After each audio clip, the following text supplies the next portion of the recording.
So here's a finished plasma speaker product based on this schematic you can find on my blog.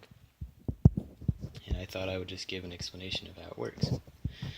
So over here I have a digital to analog converter hooked up to my computer acting as the audio source. So what happens is from my computer I have a digital signal coming into here, and this will actually produce a analog signal, an analog audio signal that comes through this auxiliary cable.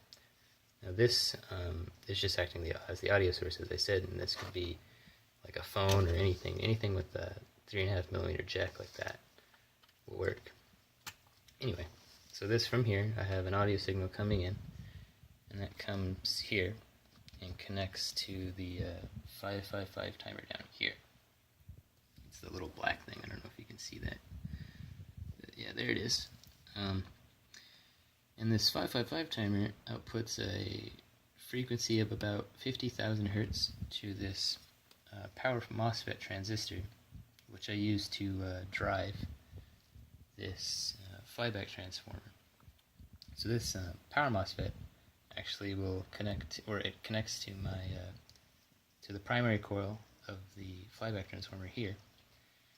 And so when this is sent to really like a 50,000 hertz signal like that, this will actually turn on and off, or it'll close the gap or the circuit from this primary coil to my power supplies here, which causes current in here to change very rapidly, and which then causes a very high voltage to build up in this primary coil.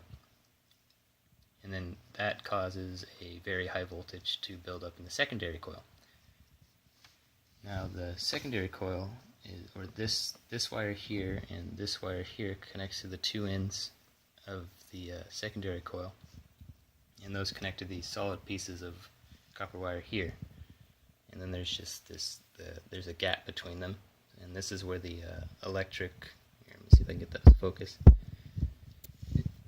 Yeah, I can't get the focus, but here is where the electrical plasma will actually be. Gotta get that a little closer, actually. It should be good. Okay.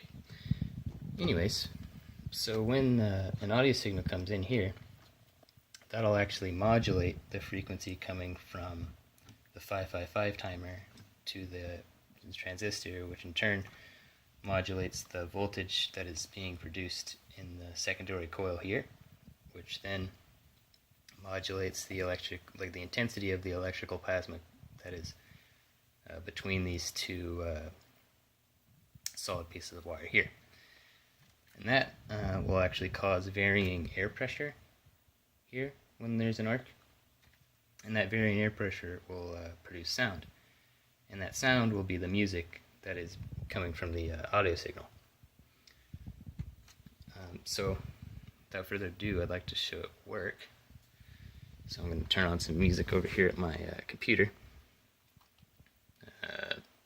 Just turn on like a famous Queen song, I suppose, and then I will turn on the speaker itself.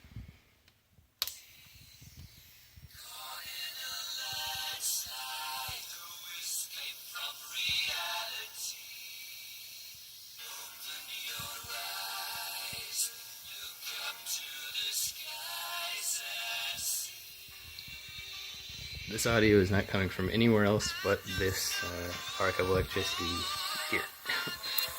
It's very cool, isn't it? Anyways, I hope that inspired you guys to pursue this product. It's very cool, and I hope my blog can be helpful in helping you make it. Thanks for watching.